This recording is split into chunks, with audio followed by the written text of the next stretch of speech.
there's a bunch of big lies. I'd say there's probably 2 or 3 big lies that people need to know about this. The number one big lie is Bernie says that if you become richer, I must become poorer.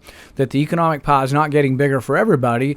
If a corporation makes money, that they're greedy and terrible and they're taking it from you, and we should burn the mansion down and get those people and redistribute the money. And it's like, nothing could be further from the truth. The economic pie of the world, I think, has doubled 8 times in the last 200 years. Poverty's plummeting. Humanprogress.org, we quote from them a lot. They do a lot of great research. But it's a big lie that when the rich get richer, the poor get richer, poor get poorer. Everybody's getting richer. Yeah. Second big lie, he says the top 1% can pay for everything. You can have a welfare state, free school, free paid leave, free cars, you name it, free everything, and we'll get it all from the top 1%. But when you look at Scandinavia, they have a lot of that so-called free stuff. It isn't true. They actually have a less progressive tax code, meaning the middle class pays much higher taxes. In Scandinavia, there's a 25% sales tax from everybody, from $1. So that means the poor, the middle class, 25%, and the income tax is 60%, starting around $60,000. So it isn't true. What he's actually wanting here is not what they have in Scandinavia. And then you mentioned the taxes. He claims, he wants to be Scandinavian socialism, but they've had lower corporate income taxes, almost half of what we pay here, for 20, 30 years now. Yeah. And by the way, that's working there. Exactly. That's why they're doing well. They also have private property, private stock exchange.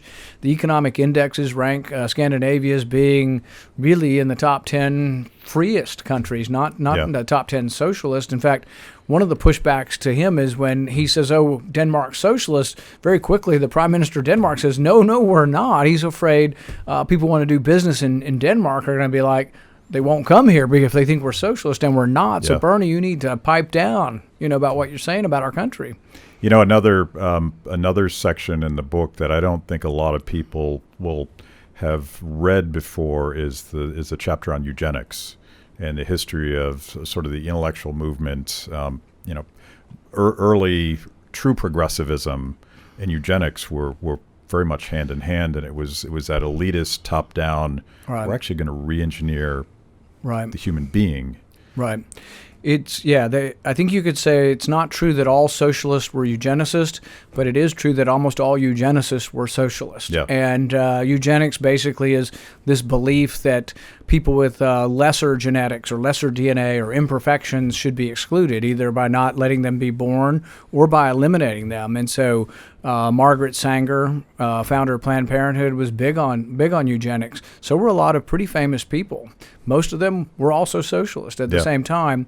And it's because of, and I think this is an important thing. Once again, people say, that was just an accident of history. We no longer have that.